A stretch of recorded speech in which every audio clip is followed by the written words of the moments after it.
Hey, you guys, and welcome. We got something new for you here on WFAA Plus. It is the Playbook, and it's a streaming show with yours truly, Joe Trahan, and the one, the only, the great, Easy Ed Werder. Ed, how are you doing tonight? I'm great, Joe. Looking forward to starting the second season with you. Yeah, this will be fun, man. I'm looking forward to this because you and I have seen so many of these games. We have heard so much of the talk, and I'll just call it talk from Jerry Jones and that organization and all the coaches, who have come through here since I've been here, and you were here long before I was here, right? But I mean, we have seen so much of it, and I think it gives us a really good perspective, especially you, when you can kind of go back and touch upon some of those things that we've seen in the past and how some of these things have gone down before. And we hope to give you that perspective as we get you ready and try and make sense of this Cowboys soap opera that the gambler has created, Jerry Jones. So He's with that, gambling again, Joe. yes. Gambling again. Is he ever? He's like, I feel like, and we got to start with the Micah Parsons trade, right? We have to. His agent, David Mulugeta, he spoke today again. It's the dark cloud that's hung over this organization really since training camp. So, yeah, let's just dive right on in right there before we get to game stuff, Ed, because I am curious in terms of, I think we may never really find out exactly how it went down. But as both sides go through their media tours, and David Mulugeta got on with Stephen A. Smith today, and Jerry Jones has made his media tours. He's going to be on Good Morning America tomorrow, as a matter of fact. I saw him shooting that today up there. Yes. So, I mean, he's going to get his side out. But I think as we get more from each side, at least some of these things start to make a little more sense. The truth slowly emerges.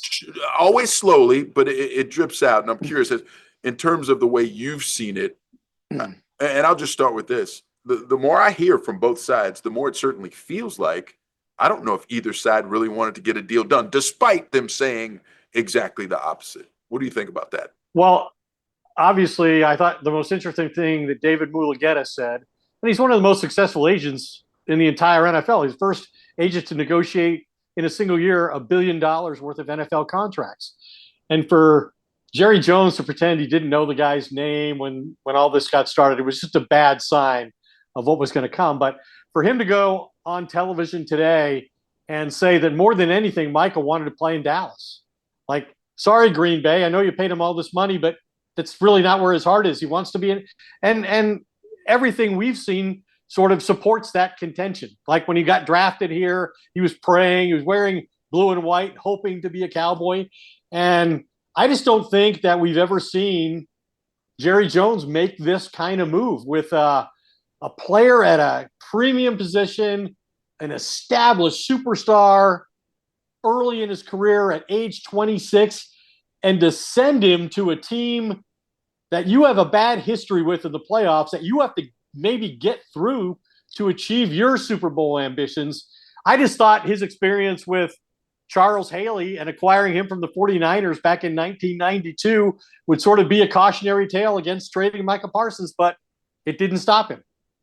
No, it didn't. And I will say this, Ed. I do think it's easy for the agent to say that now that he got $47 million average annual value. And I don't think if Micah Parsons really wanted to play for the Cowboys, he wouldn't have gotten $47 million. So the agent can say that, but does he really mean it? Well, And I also look at all the players who Mulugeta has represented who've actually changed teams. And that's why I say the more it comes out, and the other thing that Mulugeta said, and listen, I'm not shilling for Jerry Jones because I think Jerry and the Cowboys made plenty of mistakes along the way when it comes to this deal. But Mulugeta said something very interesting, Ed. He said, after Micah and Jerry had their talk, he got back in touch with the Cowboys and he was ready to commence negotiations. He was ready to start having negotiations. Those words stuck with me because it wasn't continue the negotiations. It right. wasn't, to go back and kind of go over some of the things that Micah said. He wanted to restart from ground zero. And again, when Micah Parsons really wanted to be here, I would say that was not the tack to take. And I don't think it was unfair for Jerry to ask, hey, can we not start the negotiation over? I mean, if we're doing that, hold on. So again, culpability, I think, on both sides, but the more I hear, the more I realize that there may have been a gulf between both sides, and I don't know if it could have gotten done. I think the thing that supports Mulugheta's contention that Micah wanted to be with the Cowboys is that even after he became aware of how much money there was in Green Bay, he still came back to the Cowboys and wanted to negotiate a way for him to stay in Dallas. Good So point. that says a lot to me. And I go back to Joe being in the locker room last December when he talked Yes. about Yeah. I want to do this deal. I don't need to be the highest paid non-quarterback. I don't need $40 million a year. I want to be surrounded by good players. I don't want to be double and triple team my whole career because I'm the only defensive threat we have. And to go from that to this is beyond my comprehension. I do think that ultimately what happened, and you mentioned the meeting where Jerry and Micah met and talked parameters of the contract, and Jerry, said he moved off his position to accommodate Micah's request, brought in Steven, and thought he had a deal. So from Jerry's perspective, right, he thinks that Micah reneged on a deal. Not only that, but he then thought he's not even honoring the deal he's on. Like he signed to a 5th-year deal and he's not practicing. He's not getting ready for the season. And so I can see the Cowboys then watching, hey, Mulugheta, his game plan, we saw that with Jalen Ramsey. He had Jalen Ramsey miss 3 games citing a back injury, got paid, and ultimately got traded. And I think the Cowboys, Jerry's talked about having a high tolerance for ambiguity, but I think they wanted a resolution because the last thing they wanted was to be putting a first-year coach who already has to deal with this. Who knows what the situation is going to be with George Pickens. Right. But put Micah Parsons on this where, hey, is he going to practice this week? Is he really hurt? Can he play 50 snaps? I mean, I think Micah was like, hey, I'm not going to put myself at risk and miss game checks for an owner who won't even call my agent. Like he called Zeke's agent. He called Dak's agent. He called Zach Martin's agent. He called CD's agent, but he won't call my agent. Yeah, and again, that's why I don't let Jerry Jones and the entire organization off the hook. And, there are times when Jerry, being the marketer that he is and, trying to win the negotiation in the media, just said some very strange things about agents. And I'm sorry, Jerry Jones, the GM, that's the way your league set this entire thing up. You can't have that thought process about the agent being a mile behind us. No, that's not how the NFL does business. That's how you like to do business. Because again, I think some strange world, despite paying these young men all this money, Jerry still wants to feel like he can win these negotiations. And it just becomes, Ed, it becomes really silly is what it becomes. I mean, you still end up paying these kids oodles of money. Just pay the kids their money. Don't, try do it early. Negotiation. Do it early, which is the bright line point. Do it early because, again, after Micah expressed that last year, whether he meant it or not, whether Mulugheta was going to let him do it or not, that's when you get on the phone and say, all right, what do you really mean? Let's get this done. But again, the Cowboys don't do business that way. And I would contend to you, that's why we keep ending up having these ridiculous conversations about contracts. And it's really tough. It came to a head. Micah Parsons was finally the player who said, okay, Jerry, you want to play chicken?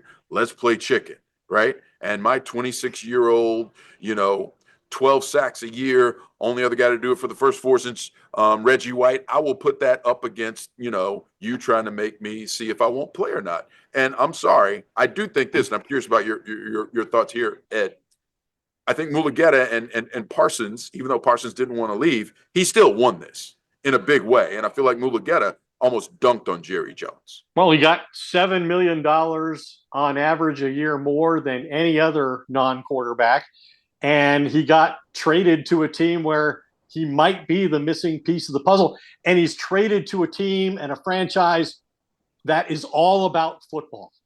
And that's just not what happens here. And he's traded to a team that's had postseason success that the Cowboys have yet to experience. And the irony to me is the Cowboys are getting ready to go open their season in Philadelphia, a week after making this historic trade. And Philadelphia is going to unfurl the Super Bowl banner while they're there. And Philadelphia is the blueprint for how to do it right. And they do it the opposite way from Dallas. They identify their great players. They sign them early, below market deals. They're active. They're active in free agency. They signed Saquon Barkley. They signed Zach Bond. Both became all pro players. They re-signed both of them this year after they had him for 1 year. And so it's just so opposite from the way that the Cowboys do things. And you heard Steven and Jerry the other night. They were obstinate about, we're going to continue to try to meet with our own players if they're comfortable with that and negotiate without their agents. Like, we only do it with the guys who are willing to follow, that feel comfortable. We don't force players to do it. But why they took a stand with Micah Parsons is beyond me. Yeah. Why was he the one? Why was it that different? With everything that Jerry has heard and had to go through with these players, why did that make it that way? And again, that's why I say, and I'll hold to this contention, Ed, there's part of me that thinks maybe they just didn't want to get a deal done, and this was the resolution, but they wanted to make it look good in the media, right? The bad thing is, if you didn't want to do Micah Parsons, you should have made that decision back in the spring, when his value would have been highest, when teams could have manipulated the salary cap. There could have been more bidders. You could have gotten more in return, could have created competition for him in a way that you couldn't now. And then you could have actually used the picks, whatever you acquired, you could have used them to invest in this year's team in a way that they can't do it now, other than, I guess they got a quality defensive lineman who can rush the passer and play on the run. But for Jerry to sit up there and have this epiphany all of a sudden that run defense is important when it's been a priority the past 2 years, and then he sits there and waits for 200 players to be drafted and takes 2 defensive tackles late in the 7th round. I mean, come on. Yeah, if it was so important, why didn't you do something about it before? You're the GM. Yeah, right. No, it just that just made no sense, and a lot of what transpired really didn't make any sense. All right, well, let's leave Micah there with the Packers for now. We'll come back to that week 4. Oh yeah, and I can't wait. September 28th. I can't wait. It's going to be so much fun. It is. But let's talk about kicking it off against the hated Eagles, who will be, talk about dunking on Jerry Jones, with the opening ceremonies. They're going to have all their Super Bowl ceremonies. And I found it interesting. CeeDee Lamb, the Cowboys receiver, said, I'll be watching because it's motivation, right? And I think that's the right way to do it. There's something about, taking that tact, soak that in. It's going to be right in your face. Feel it, internalize it, and then turn that into motivation and fuel for you to become a better player. And do you need more motivation? You probably shouldn't. But right. to stand there and watch that, even though the Eagles players apparently are not going to be out there, like Nick Sirianni said today, I didn't even know they were doing that during this game. We won't be on the field. But yeah, I like CeeDee standing out there and watching this, especially after they just beat you last year, 75-13. Aggregate score, like that's the worst in franchise history. And Schottenheimer, obviously first time he's going to be a head coach, he's calling the plays against Vic Fangio, and it's going to be a very difficult challenge for the Cowboys to perform well, much less win the game. Dak Prescott's one of 9 starting quarterbacks who didn't play at all in the preseason, and among teams that made coaching changes, he's the only one that didn't get on the field in the preseason. So he hasn't played since for 10 months. Now, Jalen Hurts didn't play either in the preseason, but Jalen Hurts played into February. Jalen Hurts is a Super Bowl MVP, so one guy's coming off an injury, has a new coaching staff and a new receiver and a new starting running back, presumably. And this is his first experience in game-like situations. Yeah, I do think it's going to be very difficult. That Eagles defense, of course, they had a great year last year, as good as it gets in terms of stopping scoring. Of course, they lose the 2 cornerbacks, Slay and Gardner-Johnson, C.J. Gardner-Johnson, Darius Slay. They won't be back. But Ed, I do think that they've got Cooper DeJean, who's in there. I think they've got good reinforcements. There's no reason that they're not going to be really good again. Well, you're right. I mean, last year they were number 1 in the NFL in total defense based on yardage allowed, and they allowed defensively the fewest points in the league, under 17 a game. And Vic Fangio is as good as it gets. He's been in the league for 39 years. He's been a coordinator for 26 years. And look at his history against Dallas. He beat him as a head coach of the Denver Broncos not long ago. He beat him 2 years ago with the Miami Dolphins as their defensive coordinator, and then he did what he did last year to them with two backup quarterbacks. So this is a guy that really the Cowboys have had a hard time, figuring out, even when they were operating at a historic level and leading the NFL in offense. And he came in here with Denver. He said, they're not that hard to figure out. Like, I got it. I know how to beat them. And it was, be physical with the receivers at the line of scrimmage. And then, how well are they going to be able to protect, Prescott with a young offensive line? They got a rookie Tyler Booker first-round pick going up against Jalen Carter, which, as you remember, when he was drafted, that's the guy he said he wanted, right? Well, week one, beware of what you want. You got him. You might get it. And even if Tyler Guyton plays as it appears he might, he's missed the whole preseason. He didn't finish last season as the starter. So there are all kinds of questions about what kind of quality you're getting at left tackle, too. The only good thing about this actually being the openers, we will begin to get some of those questions. I don't know if, we will have the ultimate answers, but we'll at least begin to be able to start figuring things out because there are so many questions. And you touched upon some of them. And again, I think in the trenches for this team will be a big determining factor of just how far they can go. And I do think it starts with the offensive line. We know that Cooper Beebe and Tyler Smith are going to be solid. Right. We've got that. But again, when you go out to the right tackle with Terrence Steele, we don't know. He did not have a good year last year. Then you got a rookie next to him, obviously, in Tyler Booker, who has all the want to. He has all the desire to be great. But that doesn't mean anything in the NFL. You've got to show it. You've got to do it. And we haven't seen it from him because he had not had the opportunity. Now he'll get the opportunity, and we'll get to see. And listen, Tyler Guyton, whether he plays or not, talk about a question mark. I mean, in and out of the lineup last year. Questions about, wait, is he a bust already? I mean, being a top draft choice. And listen, the Cowboys have been very good at picking offensive linemen, awful at picking defensive linemen, but they've been very good at picking offensive linemen. And as a Cowboy fan, you just have to hope against hope that they got those two right in Tyler Booker and Tyler Guyton. Because if they didn't, Ed, it's a huge setback. Yeah, it's a huge setback. Really ugly, really quickly. And just remember, what did Mike McCarthy talk about last year? The importance of, Guyton staying healthy, getting practice reps. He needed to be committed and grow as a player. And I think he did commit himself in the offseason to improving, but then he goes out and suffers this injury, which at first they thought it was a season-ending injury. Turns out he might not even miss the first game.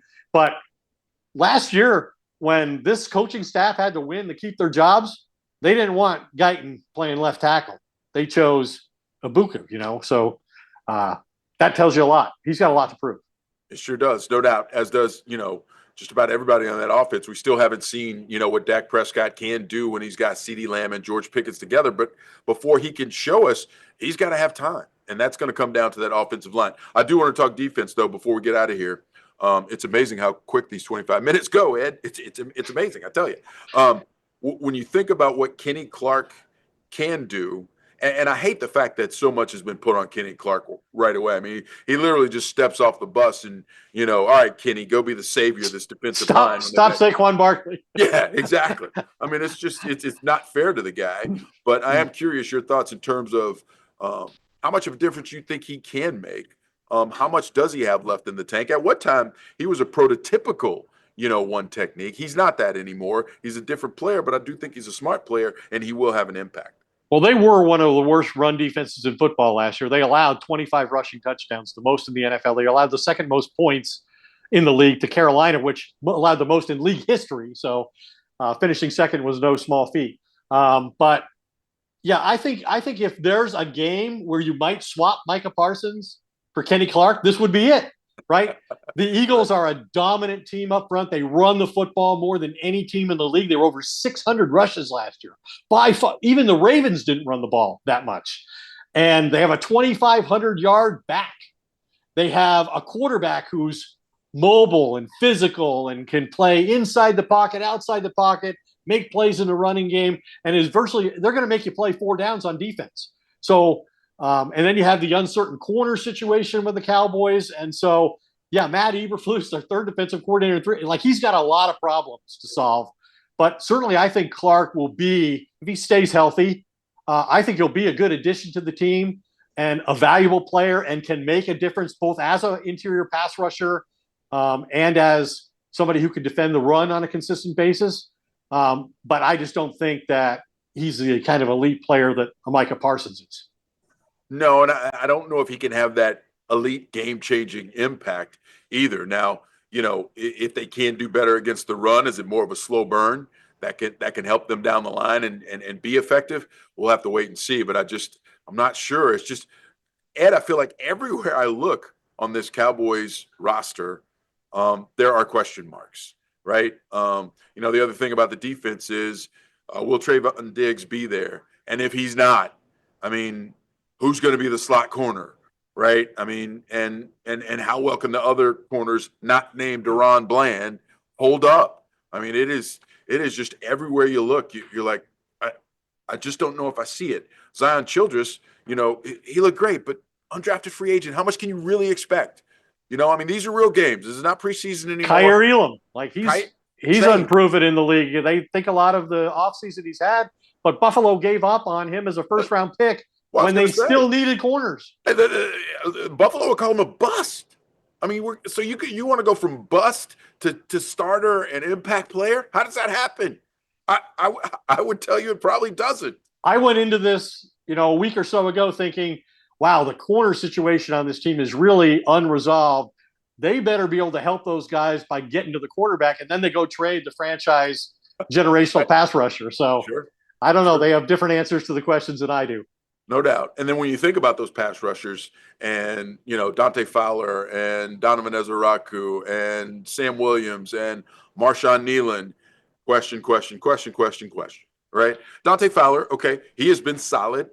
He came back nice 12-sack season last year, right? Productive again. We've seen career him high productive before here, right? But again, the question, long in the tooth, what's he have left? What's left in the gas tank? I don't know.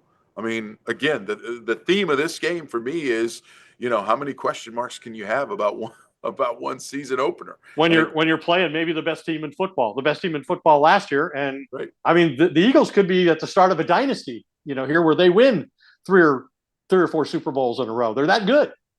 They have a few questions, but not nearly as many as the Cowboys have. No, and then last thing about that defense is the linebacking core looks like it's at least solid, right? When you talk about Kenneth Murray and Maris Leofau, I think looks really good. Jack Bourne came in. He's an Eberflus. He's played for Eberflus, yep. And right, knows the system. So I mean, they look good. But again, if you can't win up front, it doesn't matter. It doesn't matter because they'll get washed out. If those Eagles offensive linemen can climb to that second level, it won't matter. So again, question marks there. I want to see that. I want to see how that plays out. Again, for me, it all starts with, can you stop the run? Can you run? Right?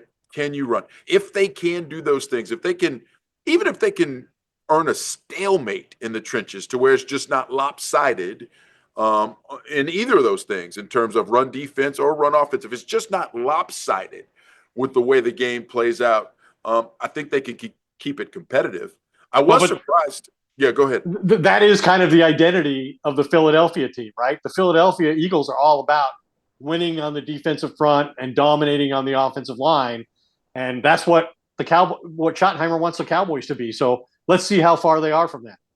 Yeah, I think it's pretty far. The odds makers think it's pretty far too. Because the biggest spread in the league. Are you kidding me? No. Are you kidding me? 8.5. So I know you're not a betting man, but that's more than a touchdown in the NFL. And that's crazy. Would you ever consider betting the Dallas Cowboys in this opener? Not with any money I really need to have. I love it. Ed, can you believe? Are you kidding me? We're done? Time's up? Are you kidding me? That was a quick 25 minutes, brother. I mean, are you kidding me? We need to stretch this time frame, obviously. Exactly. With you, when you and I get going,